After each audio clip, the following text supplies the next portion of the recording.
The Dropout reaches its climax with the eighth episode that sees Elizabeth Holmes and her startup, Theranos, reaching rock bottom. In the episode, the Centers for Medicare and Medicaid Services, CMS, investigates Theranos labs, and their report proves to be a major blow for the company. Meanwhile, Elizabeth and Sonny's personal and professional relationship sours after Elizabeth makes a shocking decision. In the end, Theranos' future is at stake, and Elizabeth faces overwhelming odds to save her company. If you are looking for answers about Elizabeth and Theranos' fates, here is everything you need to know about the ending of The Dropout Episode 8. The eighth and final episode of The Dropout is titled Lizzie.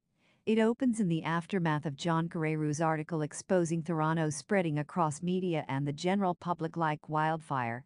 Elizabeth goes into damage control mode and speaks with all her board members. She claims that Carreyrou's article is filled with falsehoods and calls him a sexist reporter. On the other hand, Sunny Balwani tries to keep Walgreens from backing out of their deal with Theranos. Elsewhere, Carreyrou is agitated by the fact that none of the board members of Theranos have resigned and continue to support Elizabeth.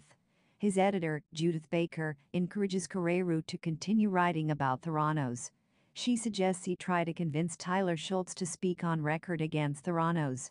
Meanwhile, Erica Chung and Tyler inform the Centers for Medicare and Medicaid Services, CMS, about the lab inconsistencies of Theranos. Later, Tyler speaks with his grandfather, George Schultz, and encourages him to speak out against Elizabeth and Theranos. However, Tyler leaves after George asks him to get out, leaving their relationship at a bitter point. CMS employee Gary Yamamoto arrives to investigate the Theranos labs. Sunny tries to speak with Gary and manipulate the situation to Theranos' advantage, but Gary completes his report. The report is published, and Theranos labs are shut down. Elizabeth tries to pin the blame on Sunny and asks him to step down as coup. However, Sunny suggests they rebuild Theranos with a new product and take the company to a break-even point. Nonetheless, Elizabeth goes behind Sunny's back and informs the board that he is stepping down. Later, Sunny and Elizabeth break up. George speaks with Carreyrou and accepts that he was wrong in judging Elizabeth. He asks Carreyrou to publish a statement about Tyler's integrity. Theranos faces an uncertain future, while Elizabeth's personal life takes a new turn. Is Theranos shut down? Towards the episode's end, the CMS report is published, and Elizabeth tries to control the damage by giving an extensive media interview. However, Elizabeth's efforts fail to yield any results, and one of her labs is shut down by the CMS. There is still hope as Elizabeth wishes to rebuild the company with new leadership. She mentions the same during a 2017 deposition. Nonetheless, Theranos' days are numbered, and the company is near bankruptcy. In the episode's final moments, we see Elizabeth in an empty Theranos office, strongly implying that the company has ceased operations. In reality, Theranos was indeed closed down in 2018, a little while after the point where we last see Elizabeth in the show.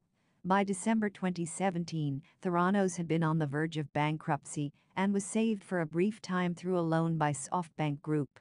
In April 2018, most of the company's employees were laid off, and Theranos officially ceased all operations on September 4, 2018, after no new investors showed an interest in buying the company. Theranos' downfall remains a dark reminder of the hardships and disillusion of the startup culture and is regarded as a cautionary tale in Silicon Valley. What happens to Elizabeth Holmes? The episode's final act reveals that Elizabeth Holmes is in a relationship with Billy Evans.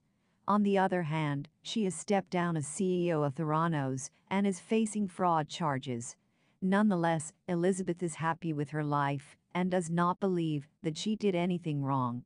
In reality, Elizabeth faced similar charges in a lawsuit filed by U.S. Securities and Exchange Commission, SEC. The lawsuit was ultimately settled, with Elizabeth paying a $500,000 fine and forfeiting 19 million shares of company stock. She is also barred from taking a leadership role in any public company for 10 years. The same is referenced in the show during Elizabeth's final conversation with her former lawyer, Linda Tanner. The episode also foreshadows Elizabeth's federal trial as Linda warns Elizabeth she could face up to 20 years in prison if found guilty of the charges against her. In reality, Elizabeth's trial commenced in August 2021 and concluded in January 2022. She was found guilty of 4 counts of defrauding investors, 3 counts of wire fraud, and 1 count of conspiracy to commit wire fraud. Her sentencing is scheduled for September 2022, and as mentioned in the show, she could face up to 20 years of imprisonment. Nonetheless, Elizabeth Holmes continues to live her life with Billy Evans, and the couple reportedly tied the knot in 2019. They also have a son together and reside in San Francisco.